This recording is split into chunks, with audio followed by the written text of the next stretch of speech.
I walked into my own lobby with my mother on my arm, and the whole floor stopped the way a theater goes quiet before the curtain goes up. The billionaire suit, the steel reputation, all that noise. None of it mattered when she tugged my sleeve and whispered, "Don't leave me, Ethan." And when Grace, my secretary, looked up and said, "Good morning, Mrs. Cole," like my mother was the most important person in the building, something in me cracked, and the light finally got in. People like to think power makes you bulletproof, you know what I mean? Like if you can buy the building, you don't have to feel the weather inside it. But dementia doesn't care about titles or black cars, or the articles that call you relentless. My mother, Margaret, had been the warm center of our old life: Sunday dinners, bedtime stories, rules said with a smile. Then one day the calendar fell out of her mind, and names started slipping. Some mornings she'd call me Daniel, my father. Other mornings she'd study my face and ask who I was, and each time it cut me in places no market swing ever could. I tried everything money could buy: private nurses, the best plans, the rotating shifts, but nothing worked unless I was there, unless I brushed her silver hair and said what day it was and held the spoon long enough for her to trust it. And that Monday, she gripped my wrist and said, "Please don't go," so I didn't. I said, "Come with me, then you'll stay by my side today." And we rode the elevator into the storm. The whispers were immediate. The air had that brittle feel of judgment. A couple directors peeking over laptop screens like judges behind glass, and Grace just stood up as if she'd been waiting for this moment her whole life. "Chamomile or green tea?" she asked, calm as a front porch, and before I could worry about optics, she had built a little island by the window, a soft chair, a folded blanket, a single white daisy from the lobby vase, a badge that read Margaret Cole, guest of Ethan. Small things, cheap things, but they felt like a door opening. My mother's hands smoothed the blanket like it was treasure, and I felt the floor under me steady. Grace knelt the way people kneel to tie a child's shoe and said, "May I write your name here?" And my mother smiled and said, "That's my name." And there we were, the billionaire and his mother and the woman who made the room human again. When the London investors hit the floor, my mother stood and searched the air. Daniel promised me a dance and I froze because grief is a trap door, but Grace got there first. "Is that the waltz you love? We'll save it, but I need your help with something important." And she handed over the tiny watering can, and together they fed the plant by the window, a mission completed, a panic averted, and our meeting went on without the usual iron jaw, because for the first time in a long time, I could breathe. At lunch, Grace laid out chicken salad in small, neat bites, a cup of chamomile.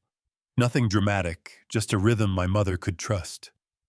And I asked low, so no one would hear the crack in my voice, "How do you know what to do?" And Grace said, "My grandmother had dementia. You don't fight it, you guide it. Keep things simple, keep things kind.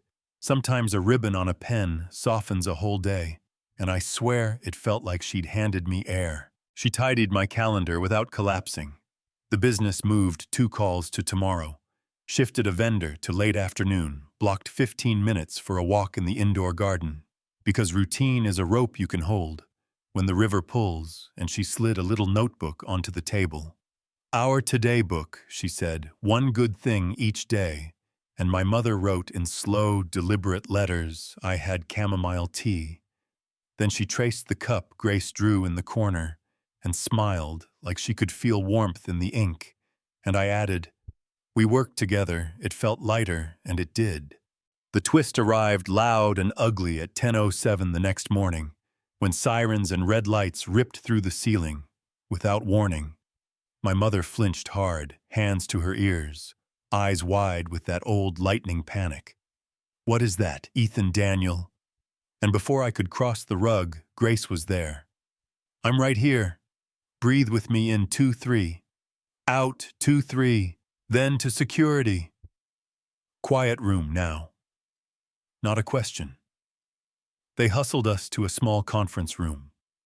Lights down, lamp on blanket over my mother's knees, a soft waltz from Grace's phone, the one my parents danced to in a black and white photo, and the terror spilled out of my mother's shoulders like rain from a gutter. Grace looked at the guard and said, "Send me the testing schedule going forward," and he nodded like a kid caught lying about homework. And I saw it plain, my secretary wasn't just organized. She was a leader who kept human beings from breaking. She built a memory box for my mother. Nothing fancy, a smooth pebble, a ribbon, a picture of a blue dress cut from a magazine, and that old photo of my parents by a carousel with my father in a gray hat. A detail I had forgotten, but my mother hadn't. And that was the afternoon a senior director muttered, "Cameras and caregivers on the same floor. Is this the image we want?" And I heard my own voice answer, before I could talk myself out of it. "Our image is competence with compassion." And the reporter writing the profile looked up, sensing something raw and true. Yeah, that happened. I brought Grace to dinner that night at my townhouse because some gratitude can't be sent by email. She showed up with lavender hand cream and a framed carousel photo she'd printed at lunch. My mother held it like a window and whispered he wore a gray hat, and I had to turn away because the small things are what break you when you've been pretending to be steel. We ate roasted chicken at a table set for 3, nothing performative. Just a family-sized quiet, and Grace started an evening book beside the Today book. My mother wrote we had chicken and laughter, and Grace drew a tiny chicken and a tiny smile. And when a teacup rattled and spilled hot liquid toward the edge, she made a slow circle with her hand in the air. "We're safe, watch the circle breathe." Dabbed the spill, set a cool saucer in my mother's hands, and the fear left as quickly as it came, like a tide that chose to be merciful. Later on the terrace, we were careful. We talked about lines and honesty and the cost of confusion, and I said, "The truth is, when you walk into a room, I can breathe."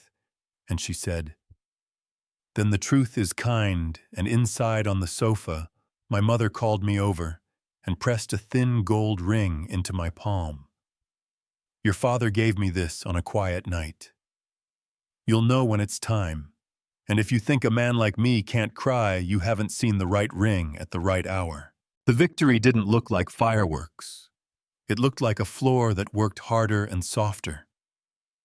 At the same time, the same deadlines met with a different spirit, assistants sharing the care notes Grace wrote for everyone. Speak slowly, use names, offer choices with pictures, lamp on. If alarms blare, call Grace if unsure. A policy of kindness that cost nothing and changed everything. We took my mother to the pier on a Friday, ate fried fish and paper, listened to street musicians, the sunset doing that New York thing, where it forgives you for the week. And my mother looked at Grace Strong, where it counts gentle, where it heals, don't let him bury himself in work. And Grace laughed and blushed, and I felt something in my chest decide. That night in the living room with the carousel photo glowing under the lamp, I held up the ring and said her name and told the truth, clean. "I thought money could fix everything. You taught me how to lead and how to love. I don't want another day without you beside me. Will you marry me?" And hers came out like a breath someone had been holding for years. The wedding was small, my mother in the front row, clapping with the bright eyes of her best days. "Daniel would be proud," she said. And a year later, the house smelled like cookies and sounded like 2 little kids, and on good afternoons, my mother would rock in her chair and hum the waltz, and I'd think storms don't last. We just have to survive the weather together. Not everyone cheered. Let's be honest, a few investors pulled back. A couple directors hinted that compassion makes a man soft. That letting the world see your cracks invites a takeover. And maybe in another life I would have believed them. But now I have a different metric, a different bottom line. And if a camera catches a billionaire at a window with his mother and the woman who keeps the floor steady, maybe that's the kind of balance sheet more of us should be reading. So here's the part I want you to argue with in the comments. Was I wrong to bring my mother into that lobby and let the glass tower see me human? Did I risk the company, or did I finally prove that power without compassion is just an expensive mask?